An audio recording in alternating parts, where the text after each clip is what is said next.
A la luz de Krishnamurti, mi único interés es hacer que los hombres sean absoluta e incondicionalmente libres. Conducción: Horacio Bello. Con la colaboración de Gustavo Litterman, Juliana Flores y Pablo Cruz.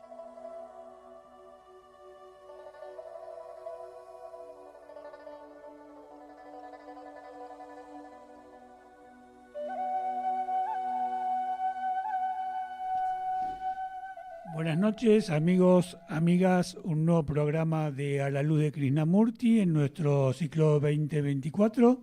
¿Qué tal, Pablo? ¿Cómo andas? ¿Qué tal, Horacio? Buenas noches, ¿cómo estás? Muy bien. Bueno, hoy tenemos enfermita a nuestra querida Juliana, que está recuperándose de un cuadro gripal. Seguramente el próximo martes, luego de un tratamiento intensivo que le hemos dado para que se recupere, se volverá a ser presente en nuestro programa. Un beso, Juli. Bueno, el martes pasado, el que estuvo ausente creo que fui yo. Creo que sí. Sí, porque no me acuerdo, porque como estaba ausente... Sí. O estabas más joven, no sé, una de dos. ¿Estaba más joven? Sí, puede ser. Estaba ausente. Estaba en una ausencia, digamos. Y como estaba ausente y escuchaba el programa, me salía de la vaina para hacer algunas reflexiones sobre el tema que habían tocado. Entonces le propuse a Pablo, para no entrar en una crisis existencial, completar de algún modo el tema del martes pasado del conocimiento propio, especulando con que por ahí Gustavo no aparece antes y así nos discutimos. No, más allá de la broma, le estaba diciendo a Pablo, y especialmente para aquellos que no tuvieron la dicha de escuchar el programa del martes pasado, que el tema del conocimiento propio a veces es arduo, porque justamente una de las particularidades que tenemos los seres humanos es la dificultad de observarnos adecuadamente, y no diría objetivamente, pero sí en profundidad. Es como que cuando empezamos a encarar la actividad del conocernos, entramos en la primera etapa, la parte de la superficie donde empezamos a raspar sobre la epidermis, pero cuando ya la cosa entra en un terreno un poquito más medular, tendemos a escaparnos. Entonces, el conocimiento propio, en muchos casos, termina siendo una frase, una manera snob de hablar del autoconocimiento, del ego observado, etcétera, etcétera, pero en muchas oportunidades quedamos ahí, quedamos en lo superficial. Y a todos nos corresponden las generales de la ley, por supuesto que no me excluyo, pero por lo menos trato de aceptar que es así, aceptar esa limitación. Por eso creo que el desafío del conocimiento propio, en definitiva, es el desafío de encarar en profundidad cualquier tema que tenga que ver con, en este caso, la enseñanza y el aspecto más esencial de la existencia, porque la única forma de percibir la vida es a partir de nosotros. A veces creo que se nos escapa ese aspecto. Ustedes fíjense que cuando uno analiza la historia de la humanidad, especialmente en los siglos un poquito más alejados, parecería que todo lo que se cuenta y todo lo que aconteció o que se cuenta que aconteció tiene que ver con un ser humano desprendido de su propia interioridad. Acontecimientos que parecerían que van respondiendo a fenómenos muy diversos, pero entre los cuales no están la psiquis humana.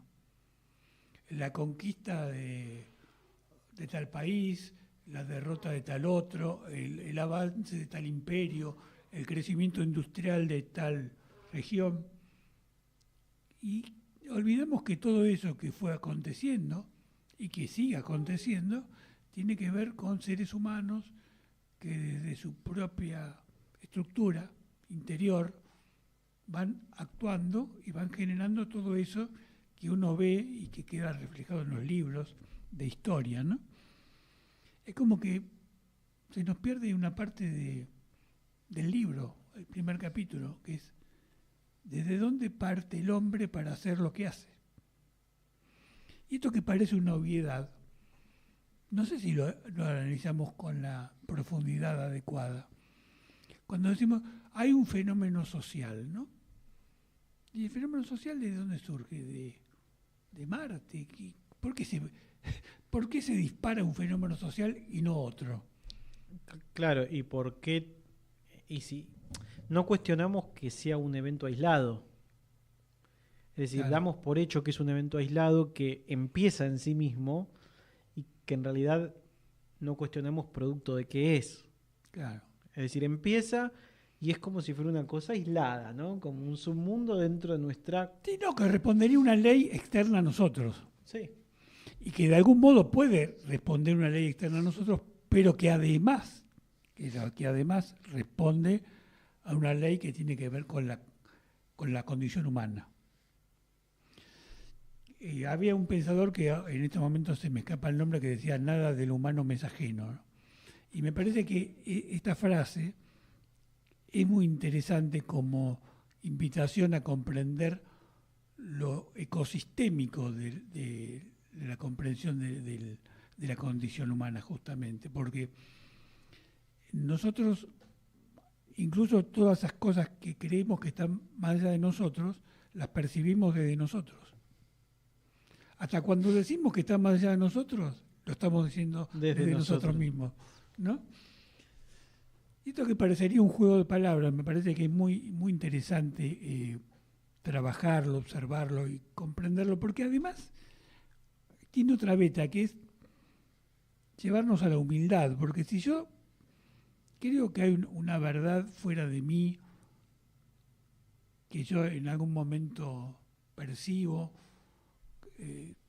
vaya a saber por qué fenómeno extraterrestre, y pierdo la capacidad de comprender por qué el otro actúa como actúa, por qué el otro hace algo que me parece que está mal, por qué el otro me lastima, por qué el otro tiene un acto de egoísmo, desde mi perspectiva, que me ofende, que no me comprende, que tiene indiferencia. Todo este juego de avalorios tiene que ver justamente con eso, porque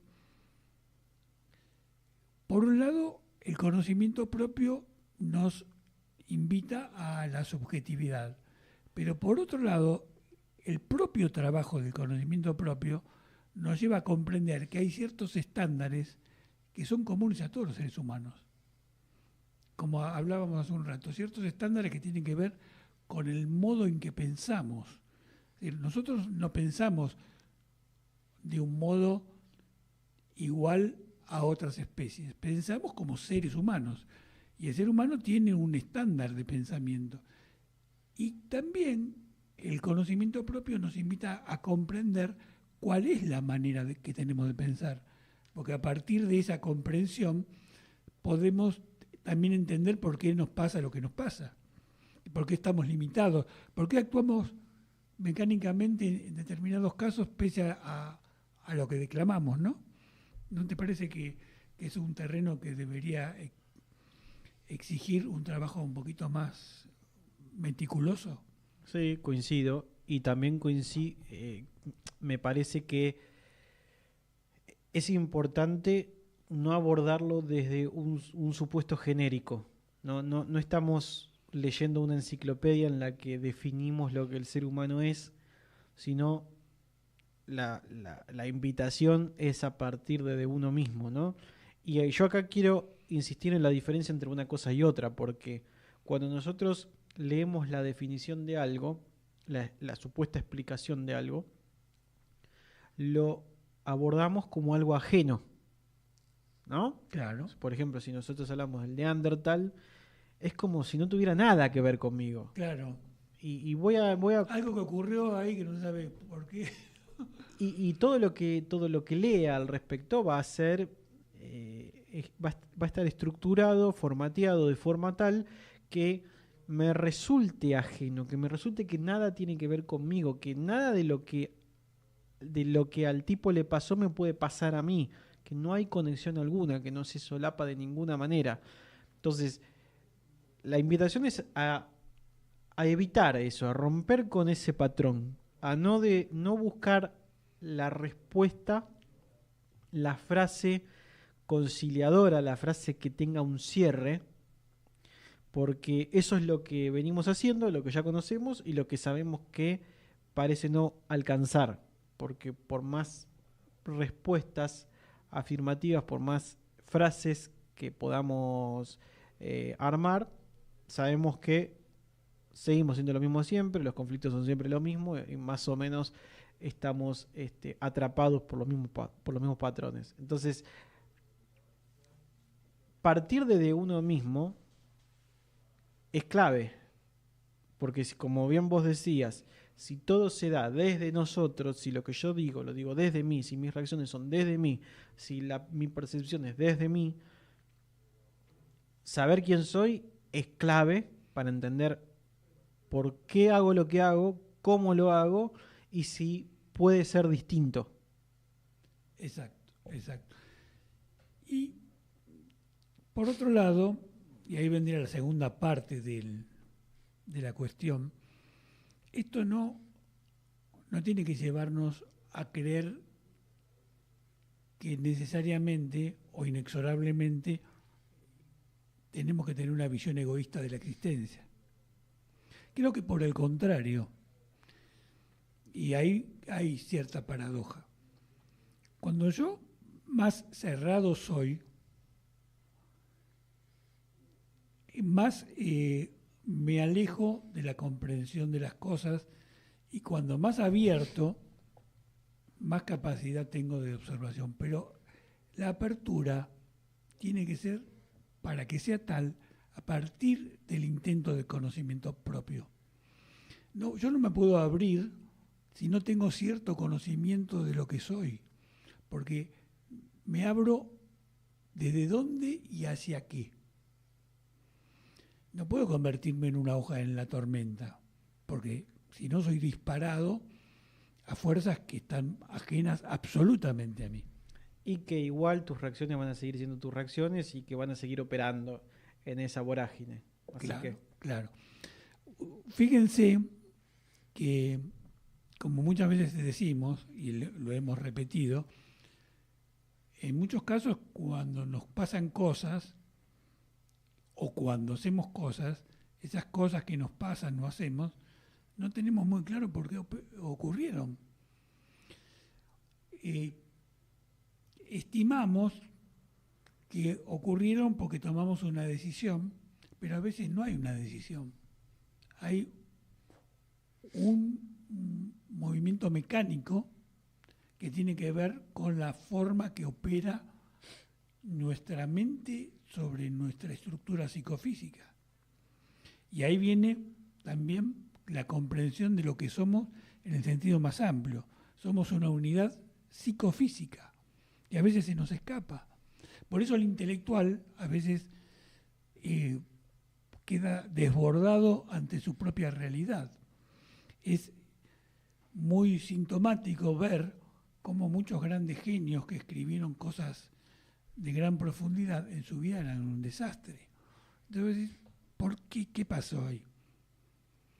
Y pasó que una cosa es lo que su intelecto produce, con la lucidez que su intelecto le permitía, y otra cosa es lo que su persona, en el sentido amplio, era. Y su persona era más que su intelecto, más en el sentido de que eran otras cosas además de su intelecto. Entonces, en sus otras cosas vivía, hacía, y por ahí nos respondía con la coherencia que ese libro que leyó alguien podría indicar, ¿no? Y creo que son ejemplos interesantes de lo importante que es el conocimiento propio, porque, en definitiva, Yo puedo escribir el mejor libro, pero si yo actúo de una manera vulgar, como millones y millones de otras personas actúan de manera vulgar, la vida en sociedad va a seguir siendo la misma, por más que existan bestsellers de genialidades. No, que no es señal de nada escribir algo novedoso, ¿no? Porque hay muchas razones por las cuales uno puede conectar en algún momento porque se dan las condiciones y realmente bajar a tierra algo novedoso.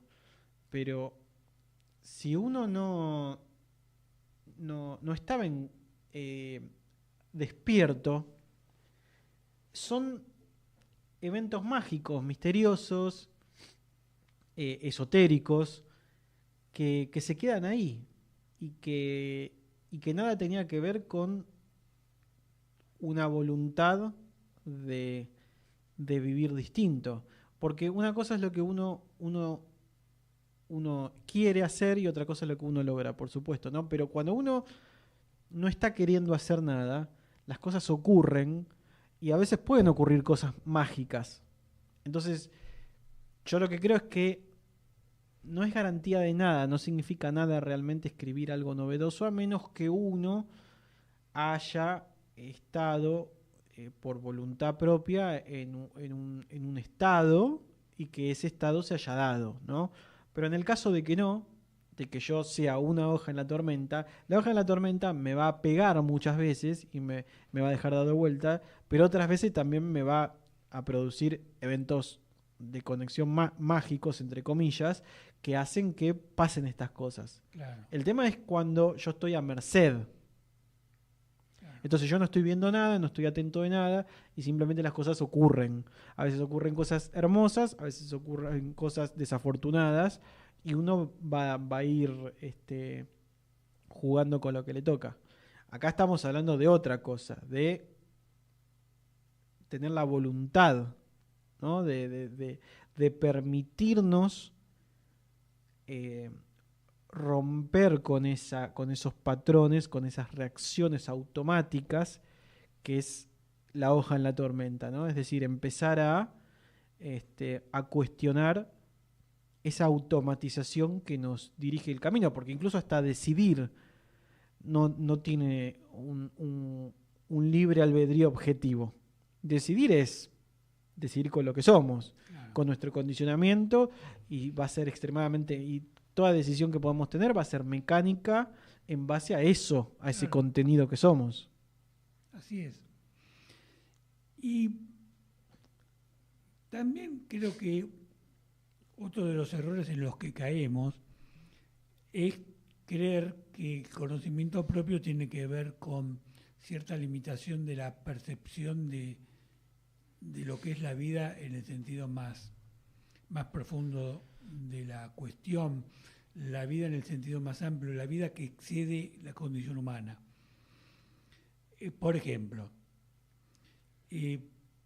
cuando el ser humano nace, a la vez de ir incorporando las cosas que van aconteciendo en su primera infancia, ya viene con una encomienda, portando, que va a influir también en su vida personal.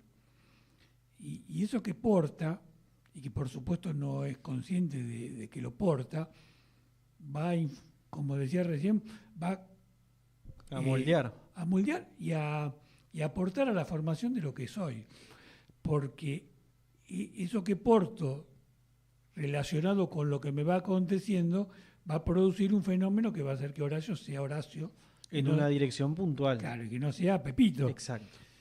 Entonces, todo eso es muy interesante ir observándolo en detalle, con minuciosidad, sin juzgarlo, porque a partir de que vos lo vas juzgando, va entorpeciéndose la profundización de lo que mirás.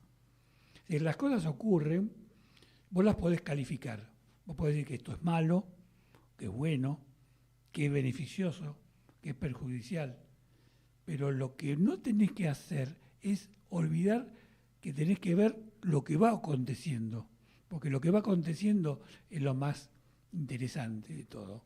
Porque lo que va aconteciendo, aunque uno está desde el conocimiento propio, acontece más allá de mí, porque las cosas ocurren además por influencias externas a mí. Entonces ahí se da un juego paradójico, en el que yo tomo el desafío de conocerme para comprender que hay cosas que están más allá de mí. Y justamente este trabajo serio del conocimiento propio me permite aceptar, comprender y reafirmar que hay cosas que están mucho más allá de mí. Incluso hasta en un paso previo, poner el tema en la mesa. Porque si yo voy por la vida sin saber que hay cosas que están más allá de mí, si no están presentes en mi presente, no voy a tomar, mi vida va a tomar otra dirección completamente distinta. Claro. Entonces, aunque no tengamos control sobre todo, sobre todas las cosas, es clave que las cosas estén identificadas, que sepamos que existen, Claro. que sepamos que es parte de nuestra realidad y que que van a jugar un rol esencial en el correcto fluir de mi vida. Claro. Y fíjense que todo lo que tiene que ver con la diversidad, que sería lo externo a nosotros, para darle un nombre, porque ya sabemos que las palabras son relativas, todo lo que tiene que ver con la diversidad nos alimenta, nos hace crecer, nos hace multiplicar la comprensión de las cosas y nos hace enriquecer. Y para que demos ese paso, tenemos que partir de la autoobservación, para dejar un poco la palabra conocimiento propio. Y yo quisiera decir que la palabra conocimiento propio para mí no fue casual que Krishnamurti la utilizara. Y es particularmente utilizada por él. Y él hace hincapié en esa forma de expresión para que nos detengamos en lo importante que es eso. Porque si hubiese utilizado una fórmula un poco más genérica, quizás no nos hubiese permitido observar lo importante y lo clave que es ver nuestra vida como tal. Por eso yo quería volver sobre esta cuestión, porque, por ejemplo, y le decía a él, a Pablo, no como autocrítica, sino como reflexión, el programa del martes pasado fue muy interesante, pero sin quererlo se fueron deslizando a generalidades y no estaban vinculadas específicamente al conocimiento propio. Y justamente es algo que nos pasa, que si no estamos atentos, muy atentos, la idea de describir cómo se va estructurando el conocimiento, no tanto el conocimiento, sino cómo se van estructurando nuestras decisiones, eso se va, ¿cómo podría decir? Se va perdiendo la gimnasia de observarse. Es decir, para observarse hay que hacer un esfuerzo de observación. No es lo que naturalmente tendemos a hacer. Me parece que ese es un trabajo muy particular. Muchas veces cuando recordamos las cosas que forman parte de nuestro pasado, que no puede ser otra cosa que nuestro pasado porque son recuerdos, se disparan a la vez de las imágenes los sentimientos. La otra vez hablábamos de las emociones, ¿no? Y si cualquiera de nosotros se pone a recordar una imagen fuerte de algo muy significativo de su existencia, va a saber que está asociado a una emoción. Y también va a saber que esa imagen y esa emoción está asociada a una reacción psicofísica. Mi estado de ánimo cambia para bien o para mal, pero cambia a partir de esa imagen y de la emoción con la imagen. Y eso que a mí me pasa es exclusivamente mío. No le pasa ni a Pablo, ni a Gustavo, ni a Julián, le pasa a Horacio. Pero quizás el recuerdo tenga que ver con algo que fue compartido por alguno o con alguno de ellos. Pero lo que es exclusivo mío es la emocionalidad vinculada al recuerdo. Y esa emocionalidad, ¿qué tiene que ver con el resto? Tiene que ver conmigo, porque la manera que yo reacciono emocionalmente es exclusivamente mía. Entonces, la categoría que yo le asigno al hecho está exclusivamente vinculado a comprender por qué yo veo las cosas de esa forma y no de otra. Y si a Pablo le pasa lo mismo, o mejor dicho, si Pablo retiene el mismo recuerdo, seguramente la emocionalidad de Pablo sobre ese hecho va a ser muy distinta. Completamente. Y cuando intercambiamos ideas y cuando nos vinculamos, el enriquecernos a partir de emocionalidades distintas es lo que nos permite crecer justamente. Claro, hablábamos antes de empezar el programa que es una asimetría que es necesaria, es decir, a través de esas diferencias es que se produce esta especie de incomodidad en la relación que hace que haya que hacer un trabajo para trascender esas diferencias, esa falta de especificidad en lo complementario. Y es ahí donde se produce la oportunidad del aprendizaje. Claro. Tanto como excusa para conocerse a uno mismo, como para poder conectar con el otro. Claro. Porque también es necesario eso. Porque si no la relación genera conflicto.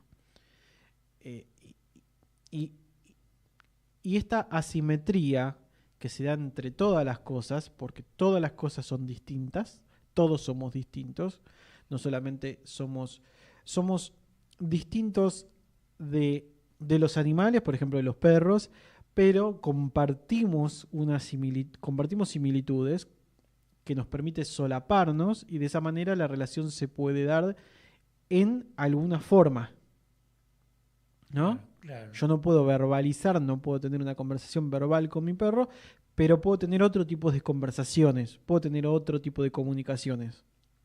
Eso es porque a pesar de esa asimetría se comparten cosas y es en esa asimetría donde se producen eventos en la relación, acontecimientos que generan la oportunidad para que si uno está atento, poder convertirlo en un aprendizaje, poder sacar algo de eso.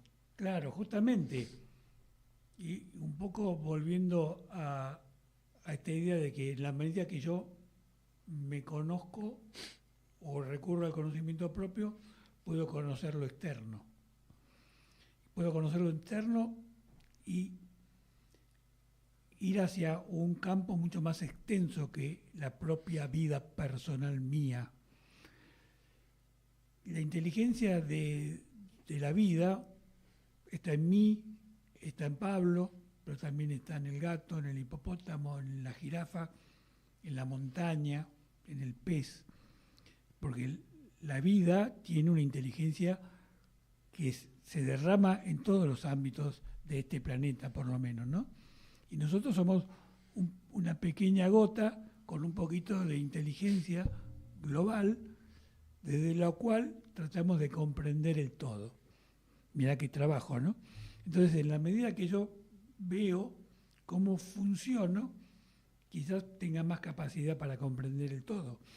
Y este fenómeno es el que creo que deberíamos ver, comprender y detenernos en él para darnos cuenta de su importancia y de cómo podemos distorsionar la percepción de lo externo cuando no nos podemos observar. Porque justamente uno de los engaños que tiene el mecanismo personal es justificar lo que hacemos. ¿Pero por qué lo justificamos? Porque no lo podemos entender. No lo podemos entender en esencia. Entonces, cuando no lo entendemos, lo justificamos. Y cuando lo justificamos, inventamos doctrinas, teorías, creencias, ¿no? Claro, porque para justificar algo tiene que estar en base a una estructura. Y una estructura que es así. Que es así, no puede ser de otra manera. Y que eso te da pie para hacer lo que quieras. Claro. Entonces, en base a esa estructura, con esas leyes, yo justifico mi actuar, que tampoco es libre. Claro, por supuesto que no. Que tampoco es libre, sino que yo estoy preso de algo que no se puede cambiar, entonces genero la estructura que me justifica eso que ya hice. Exactamente, exactamente. Bueno, antes de seguir y de ir al tema musical, queríamos anticiparle a nuestros millones de seguidores que vamos a hacer un segundo intento de pase, como hicimos la otra vez con los muchachos de Panorama Político, con los muchachos que nos siguen a nosotros en el horario de Radio del Pueblo, que son los del Bisturí. Así que los hemos invitado y sugerido, y creo que con gusto aceptaron, a hacer una participación que se va a extender a partir de las 20:45 aproximadamente hasta los primeros minutos de la hora siguiente, intercambiando ideas y vinculando, como siempre hemos tratado de hacer, los temas que se desarrollan, sacándole un poco el tabú de que este es un programa esotérico, y que por el contrario es un programa que tiende a comprender las conductas humanas, ni más ni menos. Y una oportunidad para ponernos a prueba, ¿no? Que lo que decimos se pueda llevar o no a la práctica, porque Claro. Si no se convierte en una cosa aislada. Claro, y creo que justamente en la experiencia que tuvimos con los muchachos de Panorama Político, eso se vio bastante bien, porque las cosas fluyeron con gran naturalidad, y seguramente va a ocurrir lo mismo con los muchachos del Bisturí. Así que ahora vamos a hacer un impasse con la música, que invitamos a Nico a que la ponga en el aire, y luego seguramente nos vamos a hacer pasar a los muchachos del Bisturí para que iniciemos esta experiencia de pase. Gracias.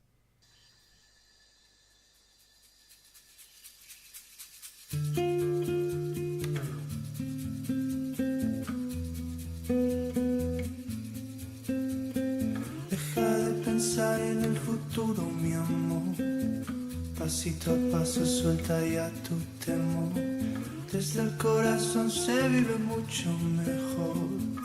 Verás la vida cobrando su color. No le des la espalda a tu sueño, bombón, que tiene miedo de perder la razón. Solo te acorralaste en tu propio rincón.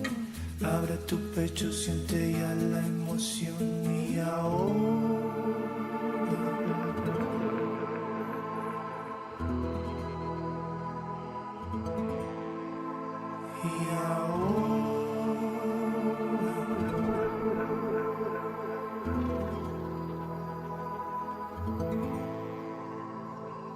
óyeme, mi hermano, vengo a darte calor. Abre la boca, llénate de valor. No busques afuera la causa del dolor. Mira mis ojos, te doy todo mi amor. No le des la espalda a tu sueño, bombón, que tiene miedo de perder la razón. Solo te acorralaste en tu propio rincón.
Bueno, este tema muy interesante que se llama Ahora, muy significativo, Ahora, de Alex Serra, lo seleccioné con la ayuda de mis hijas que me ayornan en la música del siglo XXI.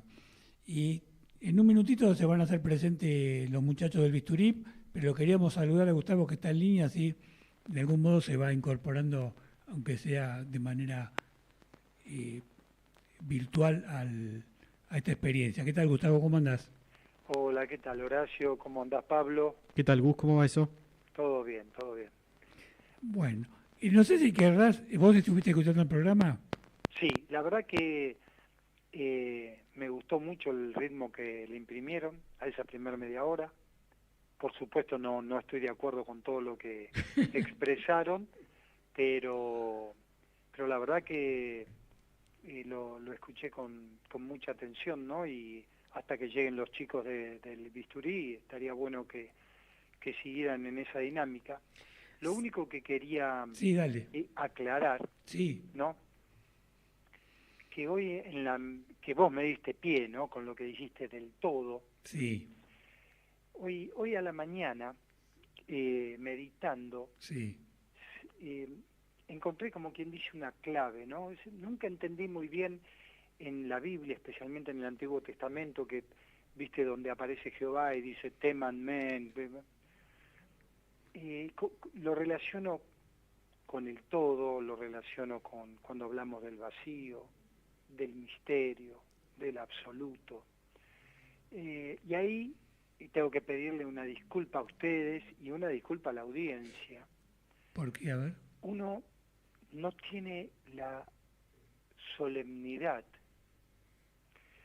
de cuando utiliza, ¿no? Estas palabras que lógicamente no encierran, no abarcan todo esto que queremos decir, ¿no? Cuando uno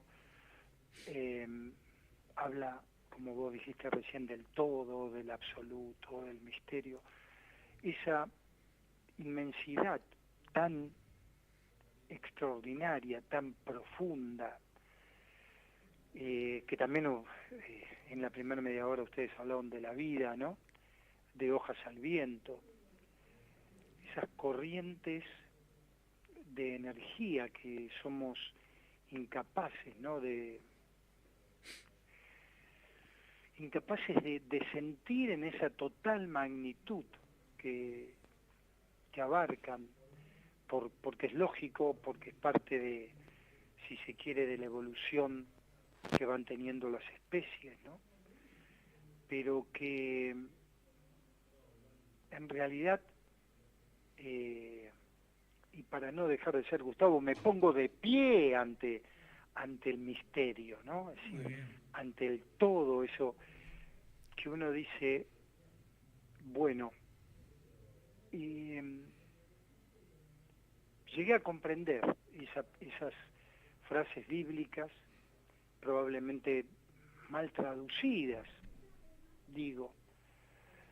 No es miedo, ¿no? Sino es esa reverencia, esa solemnidad, que no quiere decir estar serio ni estar duro, no, es eso que uno capta y dice, wow, se queda sin palabras, ¿no?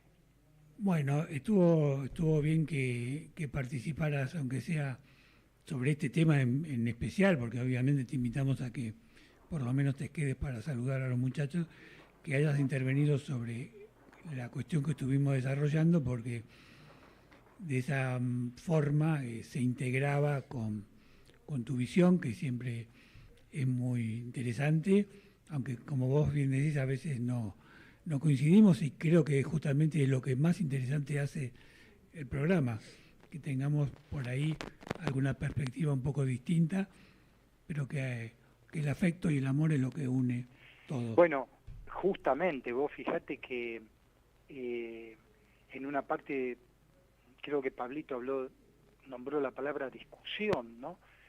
Y esto es algo que el género humano debería empezar a comprender, que uno puede disentir, ¿no? de la perspectiva que quien está al lado puede tener, pero que de ninguna manera tiene que haber ese sentido de violencia, ese sentido de discusión, ese sentido de cortar. O de enfrentamiento. Claro, cortar ese... Bueno, fíjate lo que pasa en el país, ¿no? Es decir, Seguro. llega un momento que parecen, en lugar de pensar en el país, piensan en sus propios intereses mezquinos, y entonces se genera justamente rompimientos, no, justamente enfrentar y poner sobre la mesa ópticas diferentes enriquecen a todos.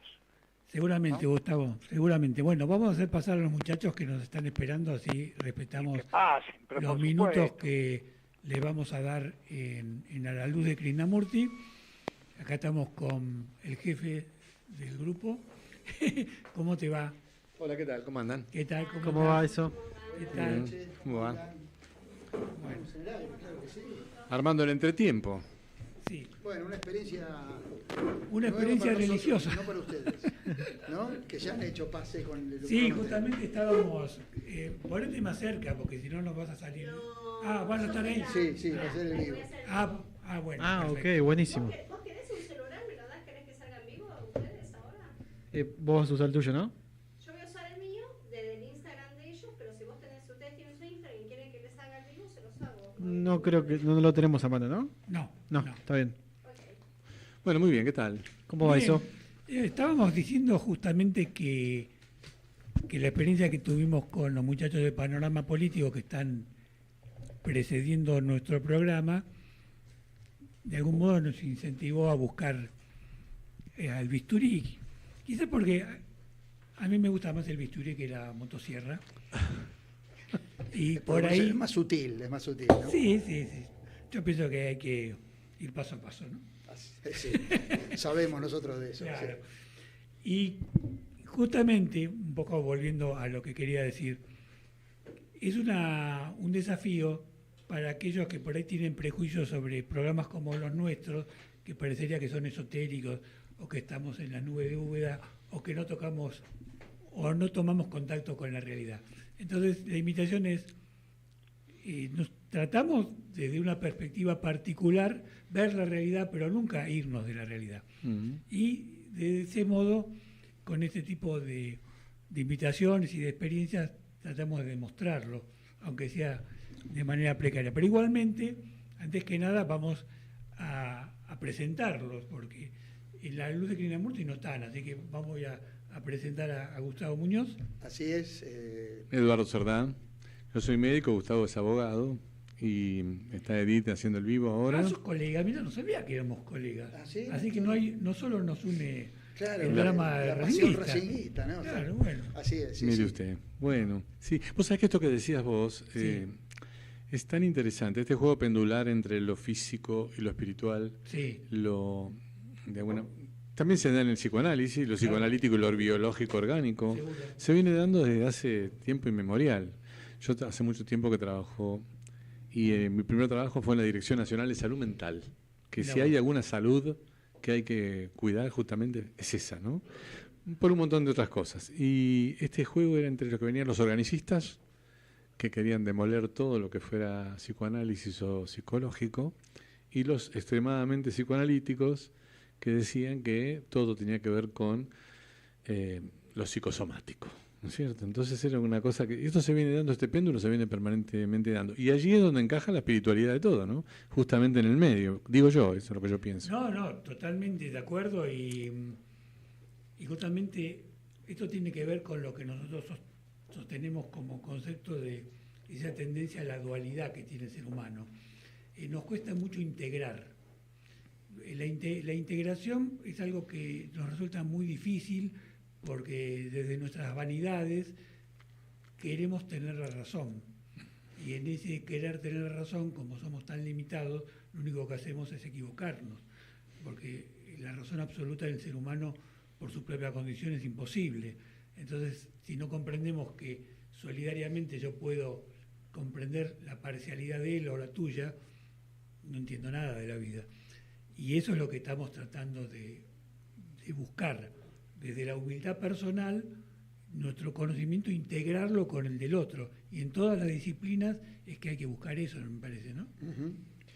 Sí, a mí me resultó interesante la invitación porque dije, bueno, quizás por los temas que ustedes tratan, estamos hablando de un plano muy distinto al de la vida diaria en una de esas, ¿no? O el común de la gente. El que día a puede día de la interpretarse gente. así, quizás. Podría interpretarse así. Entonces, era bueno buscar algo en común para conversar, que seguramente tiene que ver entre cómo se balancea lo filosofal, psicológico, con lo orgánico, ¿no?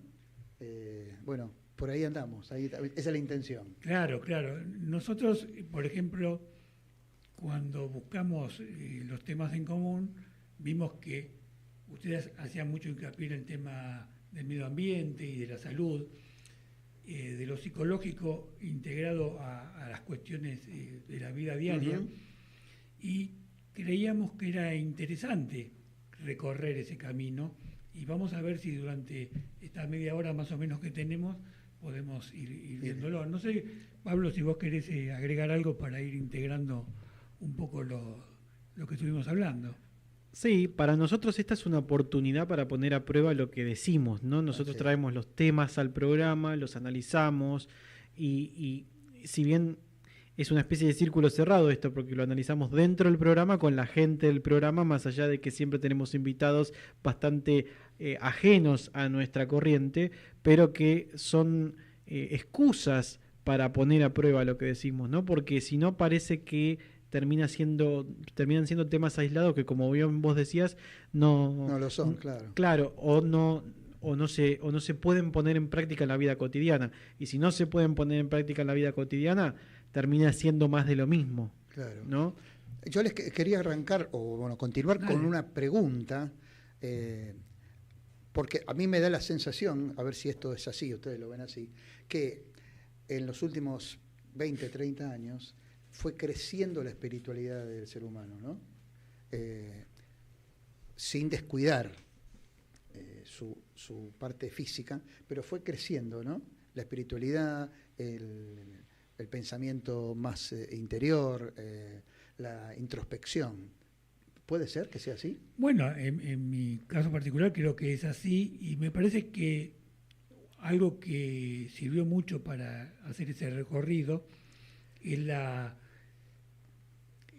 digamos, la llegada de la concepción ambiental de la existencia. Es decir, en la medida que vamos viendo que todo tiene que ver con todo, que hay algo más que nuestras propias decisiones que influyen en nuestra vida, que hay un mundo de la naturaleza que, nos guste o no, tenemos que comprender y respetar, porque si no lo comprendemos y respetamos, lo único que vamos a hacer es que se imponga más allá de nuestra voluntad y de nuestros intereses. Eso que fue inevitablemente, inexorablemente impuesto a partir de los fenómenos ambientales, uh-huh. y de los resultados de la acción humana sobre el medio ambiente, creo que nos ayudó a tener una actitud más humilde.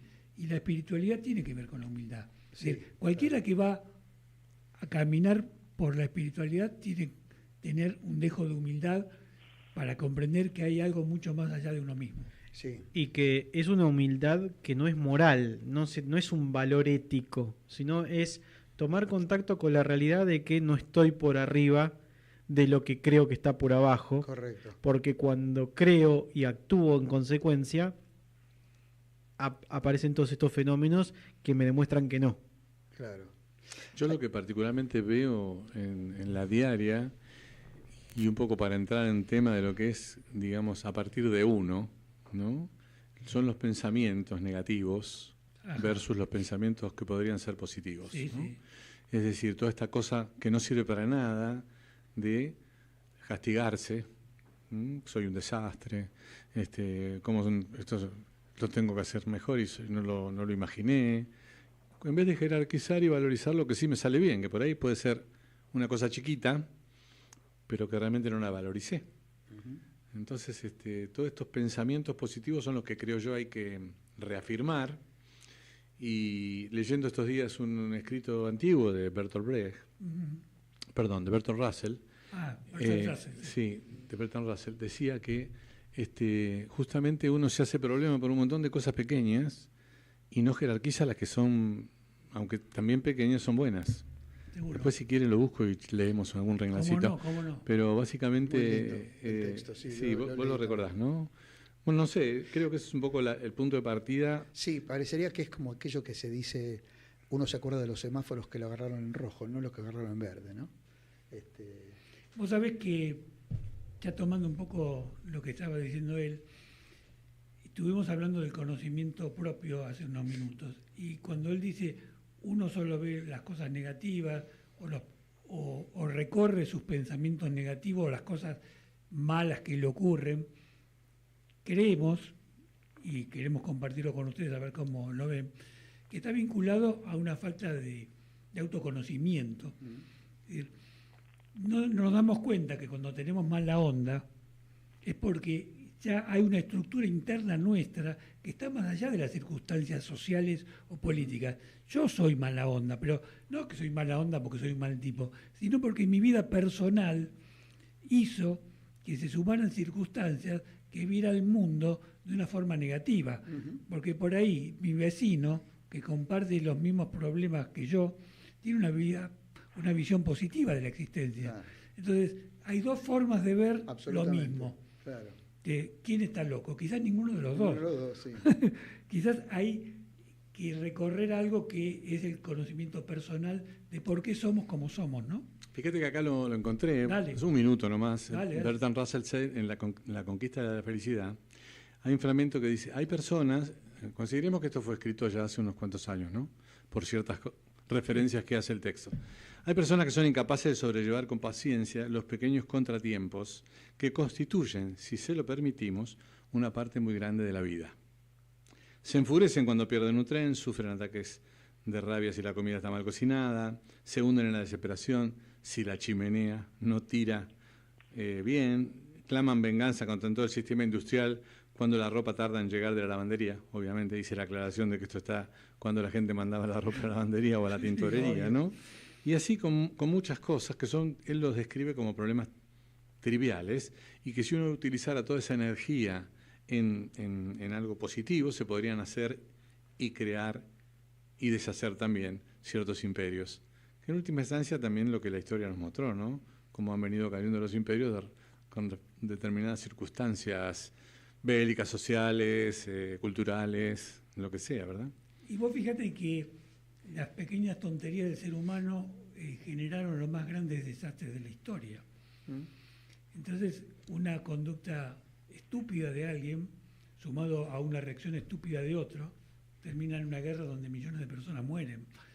Y en vez de detenernos en esa conducta estúpida que generó, empezamos a elucubrar teorías sobre por qué ocurren las cosas que ocurren, y no nos damos cuenta que muchas veces nuestra estupidez es la que nos lleva a esas conductas. Hablando de libros, un día leí un libro que me pareció formidable, el título por lo menos, que decía Historia de la estupidez humana.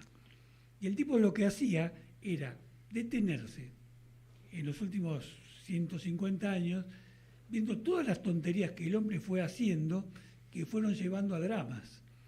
Y en vez de hacer una elucubración política, macro o filosófica o de grandes pensamientos espirituales, se detenían las estupideces que hacíamos y que luego generaron consecuencias desastrosas. Vos fíjate que la Primera Guerra Mundial se desata por un atentado y por un conflicto que si hubiese habido sensatez nunca hubiese terminado en la matanza que un tipo ocurrió. le pegó un tiro a uno. Sí, Claro, el y archiduque, ahí empezó todo. al archiduque, ¿no? Y está lleno de esas tonterías. Tonterías porque digo, porque no hay proporcionalidad entre las consecuencias devastadoras y el hecho puntual anecdótico que genera la devastación. Y creo que no nos detenemos suficientemente en esas cosas para comprender incluso los fenómenos políticos. Y sin entrar en detalles, los personajes y los dirigentes políticos son resultado de sus propias vidas personales. Y son como son porque ellos fueron como fueron y no fueron de otra manera. Claro. Y eso se nos escapa, ¿no? Sí, voy a volver un ratito sobre Dale. el tema de pensamientos positivos, Dale. porque me acuerdo de alguna frase que escuché más de una vez de gente joven, cuando le planteas algún inconveniente, algún problema, el universo proveerá, ¿no? Con una tranquilidad, una seguridad, que es lo que me llevó a suponer y a pensar como que la espiritualidad está creciendo más entre los jóvenes. Ustedes han visto que la planificación o el futuro de la gente joven no pasa de la semana siguiente, ¿no? Viven más el presente. Absolutamente. Es decir, comprenden la importancia del presente. No se aferran a temas, a trabajos concretamente, no se aferran a bienes materiales. Seguramente algunos sí, estamos haciendo una generalización quizás un poco imprudente, pero ¿notan eso en la gente más joven? Sí. Yo por lo menos lo observo y bueno, él que es más joven puede dar Yo testimonio. claro, lo puedo hablar ya desde mi vida personal. Ajá. Puedo hablar de una saturación de los ideales y de los mandatos anteriores que hicieron que se produzca un agotamiento que te obligue a cuestionar lo establecido. Entonces esa es la única manera, esta saturación que parece como un ciclo que se repite, ¿no? Porque luego se instalan otros mandatos y otras ideas que después saturarán y dejarán dejarán incompatible a la vida del futuro, ¿no? Porque estas cosas, estos mandatos se van agotando de acuerdo a las circunstancias que van cambiando. Claro. Entonces, por ejemplo, escuchaba el otro día que decían, creo que era en el programa de La Nata, era que hablaban, había un invitado que hablaba de los jóvenes que ya no se aferran y se sacrifican a las posiciones, a los roles laborales y a la importancia injustificada, ¿no? de lo que tienen que dar. Y esto es en su contraposición, esta libertad, vivir más el presente, en jugar más con mi tiempo, con la disponibilidad. Tenemos que cortar, ¿no? Terminá y después hacemos la segunda parte. Dale. Entonces, esto es un poco, es este agotamiento, es esta corriente de agotamiento pasa, que, ¿no?, se da, que hace que no te quede otra que cuestionar lo que está instalado. Sí. Que después dispara en la dirección que dispara hoy, eso ya es otro tema, ¿no? Son más como complejo. Fines de ciclo, ¿no? Exacto. Es un fin de ciclo. Sí. Bueno, vamos a hacer un impasse, así entramos en el bisturí propiamente dicho. Y acá ponemos a los protagonistas del bisturí. Y ustedes son los invitados. Exactamente. 21 horas 2 minutos en todo el territorio de la República Argentina. Vamos con la presentación del bisturí. Vamos. ¿Quieren cambiar?